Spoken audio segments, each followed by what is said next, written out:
H24, on se bagarre, on se bagarre.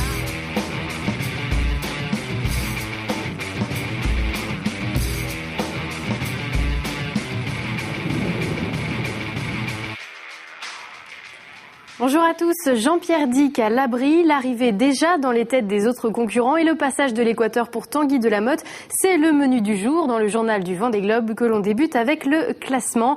Jean-Pierre Dick est toujours en tête du reste de la course et compte plus de 800 000 d'avance sur Jean Le Cam. L'écart avec Mike Golding se stabilise, Dominique Vavre a repris un peu ses distances avec Arnaud Boissière qui est lui à plus de 100 000 de l'Espagnol Javier Sanso.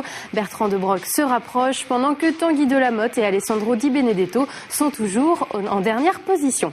Jean-Pierre Dick a finalement pris une décision, celle de se mettre à l'abri. Un front violent est annoncé pour cette nuit dans le golfe de Gascogne et le skipper a préféré faire une pause à Cap Ciprian sur la côte nord espagnole.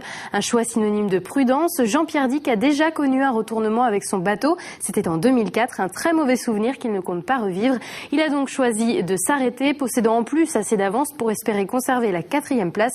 Écoutez-le, il nous raconte sa manœuvre de ce matin. J'ai pu m'amarrer sans trop de difficultés. Je me suis amarré par l'arrière du bateau et puis maintenant je viens de tourner mon bateau.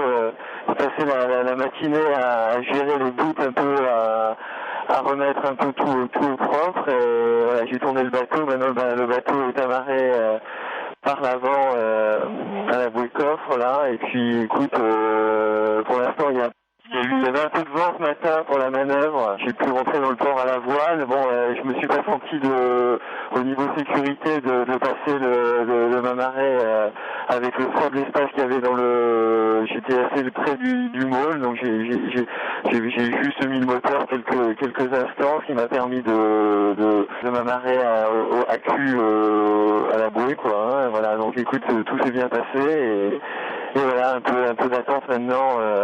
Il y a pas mal de choses à faire à bord. Faut que je fasse bien la grand voile.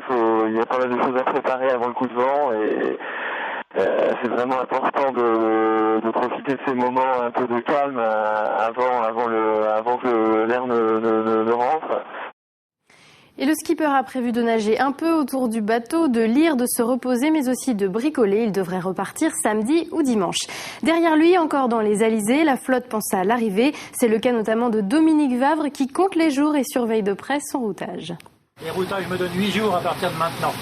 Ça va un petit peu mieux ce soir parce que les routages sont un petit peu plus favorables que hier soir. Donc, qu'aujourd'hui à midi. On va peut-être patienter goutte de la calmasse.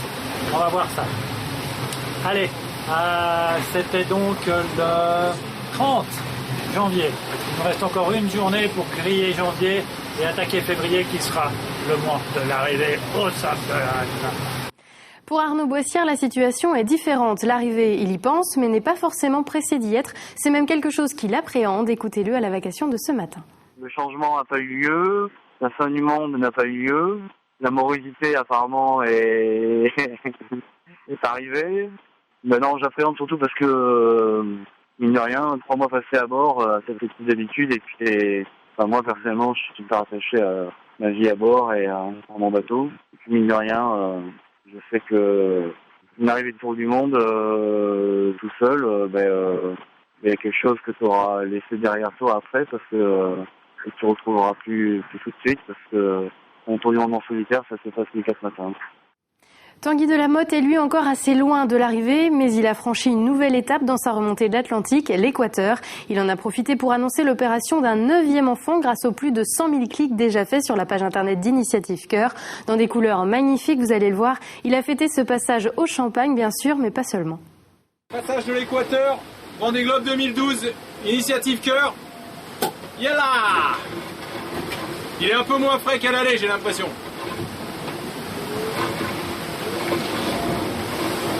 Comme à l'aller, j'avais sauvegardé quelques orangettes. Voilà, pour faire une petite offrande. Les orangettes, c'est vraiment le truc que je préfère à bord. C'est les orangettes confites d'Alex Olivier. Et donc, je vais en donner à Neptune, à Éole, à toutes les sirènes qui sont là autour, tous les poissons volants qui m'ont laissé revenir À bord, les skippers ne sont pas dispensés de tâches ménagères et parfois il faut savoir s'adapter pour faire sa lessive par exemple. Regardez un aperçu de l'installation de Jean Lecam. La rosée commençait à tomber, donc j'ai été obligé de ramasser le linge, donc j'ai mis le linge à l'intérieur du bateau. Donc voilà quoi, ça fait sport, hein. Fil à linge, on croirait que c'est fait pour. Voilà, c'est tout pour aujourd'hui. On se retrouve demain pour le dernier journal du Vendée Globe de la semaine. Bonne soirée.